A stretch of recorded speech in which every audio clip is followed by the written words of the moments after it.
மீளா துயரத்தில் மக்கள் மீட்க முயலும் நாங்கள் நிகழ்ச்சிக்கு மீண்டும் வரவேற்கிறோம். இன்றைய நிகழ்ச்சியில் இயற்கை பேரிடருக்கும் உளவியலுக்கும் என்னமான தொடர்பு இருக்கிறது, உளவியல் சிக்கலில் ஈடுபட்டிருக்கிற பாதிக்கப்பட்டிருக்கிற மக்களை எப்படி மீட்டெடுப்பது போன்ற விஷயங்களை பற்றி இந்த நிகழ்ச்சியில் பேசிக்கொண்டிருக்கிறோம். டாக்டரோட அடுத்த கேள்வி, அதாவது இந்த பூமியில ஏதோ ஒரு இடத்துல பிறக்கிற மக்கள் இந்த லாங் ரன் கொஞ்ச நாள்ல இறப்பாங்க அப்படிங்கிறது நம்ம எல்லாருக்குமே தெரியும். நம்ம எல்லாருமே இறந்துருவோங்கிறது ஒரு உண்மைதான்.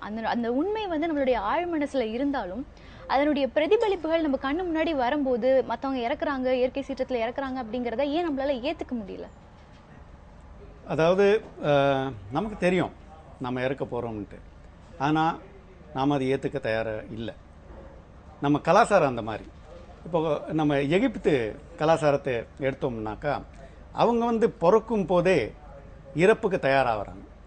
அதாவது ஒரு வயசுக்கு வந்த பிறகு அவங்க இறப்புக்கு தயார் பண்ணுறாங்க.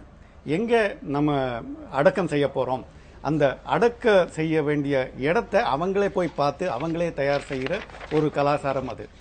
அவங்களுக்கு என்ன நம்பிக்கை என்றால், இறந்த பிறகு நாம் மறுபடியும் இந்த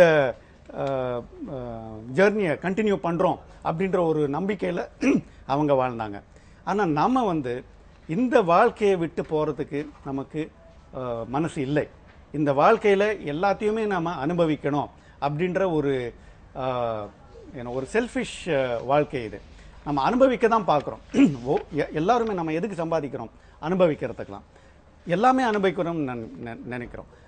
ஒவ்வொரு காலகட்டத்திலையும் நம்ம இன்னும் மேலும் மேலும் அனுபவிக்கிறோம்னு நினைக்கிறோமே ஒழிய, நம்ம ஒரு காலகட்டத்தில் ஒரு திருப்தின்றதே நமக்கு கிடையாது. ஒரு திருப்தியான ஒரு நிலை வந்ததுன்னா உடனே நம்ம மற்றவங்களுக்காக செய்யலாம் அப்படின்ற ஒரு மனப்பான்மை நமக்கு இல்லை. நமக்கு நாமே செய்யணும், எனக்கு, என்னுடைய குடும்பத்திற்கு, என்னுடைய வாரிசுகளுக்கு அப்படின்றது நான் நினைக்கிறோமே ஒழிய மற்றவங்களுக்கு செய்யணும் அப்படின்ற ஒரு ஆல்ட்ருவிஸ்டிக் நேச்சர்ன்றது நமக்கு இல்லை.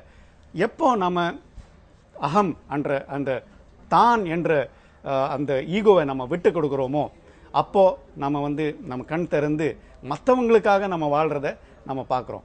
இப்போது பாம்பேயில் ஒருத்தர் இருக்கார்.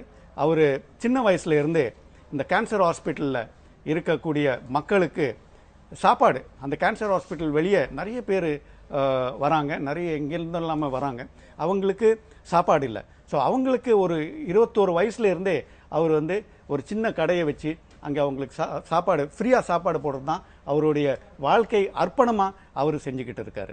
ஸோ அந்த மாதிரி நம்ம ஒரு செல்ஃப்லெஸ் நேச்சர் நிறைய பேருக்கு இல்லை.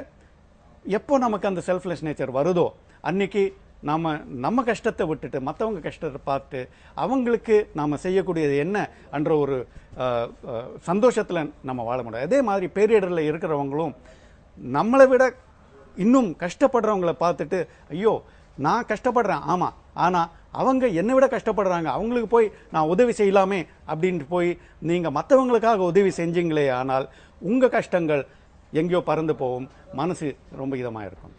செல்ஃப் ஹெல்ப் நேச்சர் அப்படிங்கிற ஒரு நேச்சரை பற்றி நம்ம பேசணும். அதாவது சுயத்தை பற்றி மட்டும் யோசிக்காமல் மற்றவர்களுடைய கஷ்டத்தையும் நம்ம உணரணும் அப்படின்னு.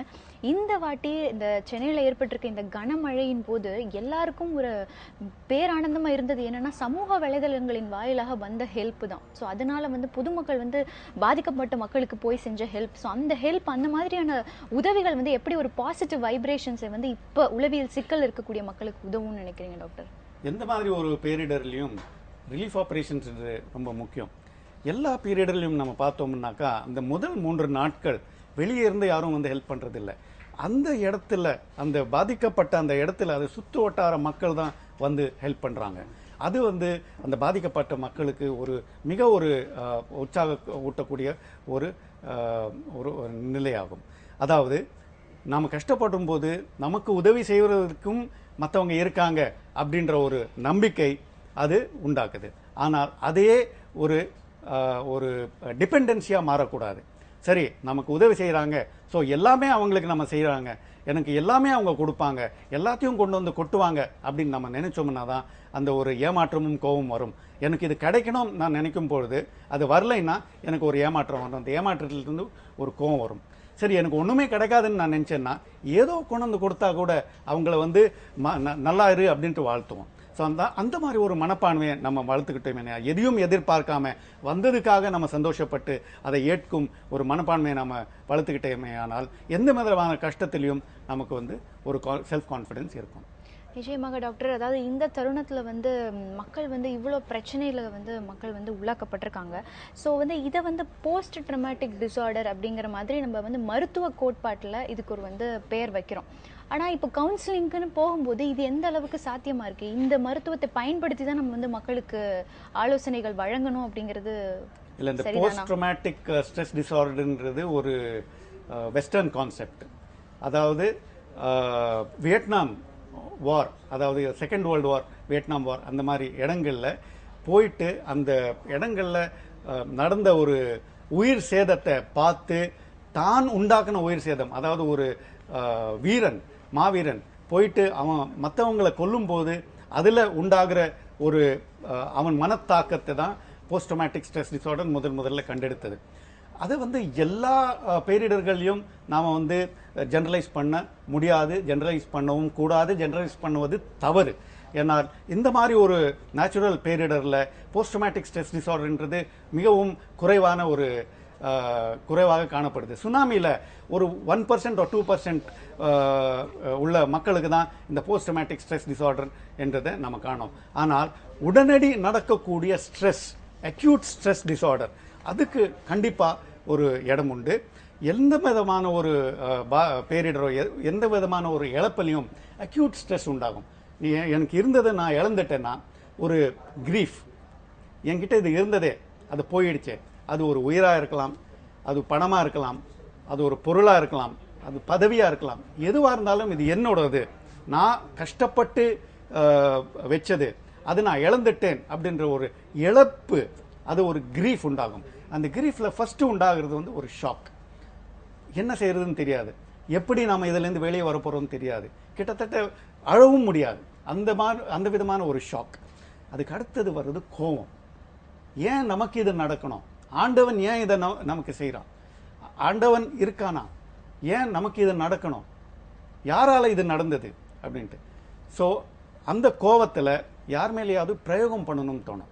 ஸோ அதை ஆண்டவன் மேலே பிரயோகப்படுத்தலாம், இல்லை ஒரு ஹாஸ்பிட்டலில் யாராவது இறந்துட்டிங்கன்னா அதை டாக்டர் மேலே பிரயோகம் பண்ணலாம், இல்லை யாரை கவர்மெண்ட் மேலே பிரயோகம் பண்ணலாம். ஸோ யாரை தாக்குறது அப்படின்ட்டு பார்த்துட்டு இருக்கும் பொழுது தான் நாம் அந்த இடத்துல போயிட்டு அவங்களுக்கு இது தவறு, இந்த மாதிரி கோவப்படுவது தவறு, கோவப்படுறதுனால ஒன்றும் நமக்கு கிடைக்காது அப்படின்ற அவங்களுக்கு நம்ம கவுன்சிலிங் செய்யணும். இந்த கோவம் வந்து பாதிப்பு உண்டாகுமே ஒழிய இந்த கோவத்தால் ஒன்றும் நமக்கு கிடைக்காது. ஸோ மேற்கொண்டு நம்ம என்ன செய்ய வேண்டும்? ஆமாம் இழந்து விட்டோம், அவர் போயிட்டாரு, இல்லைன்னா அது போயிடுச்சு. ஸோ அடுத்தது நம்ம என்ன செய்ய வேண்டும், அடுத்த ஸ்டெப்ஸ் என்ன செய்ய வேண்டும் அப்படின்றது அவங்கள வந்து நம்ம ஊக்குவிக்கணும். அவங்க பேசணும், அவங்க உள்ளே இருக்கிற கஷ்டங்களை வெளியே எடுத்து சொல்லணும். அப்படி சொல்லும் பொழுது அவங்களுக்கு அந்த கோபம் வெளிவரும். அந்த கோபம் வெளிவரும்போது அதை கேட்குறவங்க வந்து இதை வந்து நீங்கள் தவறாக புரிந்து கொண்டிருக்கிறீர்கள், இது வந்து கோபப்படக்கூடிய விஷயம் இல்லை, அடுத்தது என்ன செய்ய வேண்டும் என்று நம்ம உட்கார்ந்து பேசுவோம், கலந்து ஆலோசிப்போம் என்று கலந்து ஆலோசிக்கும் பொழுது தான் அடுத்தது ஒரு ரெசல்யூஷன் ஃபேஸ் வரும். அது சரி, அடுத்தது என்ன செய்ய முடியும், எப்படி செய்யலாம் அப்படின்னு. இந்த மாதிரி ஒரு கிரீஃப் அப்படின்ற ஒரு சிச்சுவேஷன் வந்து கிட்டத்தட்ட ஒரு 3 மாதத்துலேருந்து 6 மாத காலம் வரையும் நார்மலாக எல்லாருக்கும் நடக்கும். ஒருத்தர் நமக்கு ரொம்ப க்ளோஸாக இருக்கிறவங்க இறந்துட்டாங்கனாக்கா அடுத்த 3 மாதம் அல்லது 6 மாத காலத்துக்கு இந்த கிரீஃப், அதாவது இந்த ஷாக், இந்த கோபம், இந்த ரெசல்யூஷன் எல்லாமே நடக்கும். அது முடிந்த பிறகு மேற்கொண்டு என்ன செய்யலாம் அப்படின்ட்டு கால் எடுத்து வைக்க தோணும். சரி டாக்டர், தொடர்ந்து பேசலாம். நேயர்களே, சென்னையில் ஏற்பட்டிருக்கக்கூடிய கனமழையினாலும் அதனுடைய வெள்ளத்தினாலும் பாதிக்கப்பட்ட மக்களுக்கு ஏற்படக்கூடிய உளவியல் சிக்கல்கள் என்ன, அதிலிருந்து எப்படி வெளிவருவது, அந்த உளவியல் சிக்கலுக்கு கொடுக்க வேண்டிய கவுன்சிலிங் முறைகள்லாம் எப்படி இருக்கணும், அதில் இருக்கக்கூடிய வேறுபாடுகள் என்ன அப்படின்னு ரொம்ப தெளிவாக நம்ம வந்து பேசிட்டு இருக்கோம். இந்த நிகழ்ச்சியில் ஒரு சிறிய இடைவேளைக்கு பிறகு மீண்டும் சந்திக்கலாம்.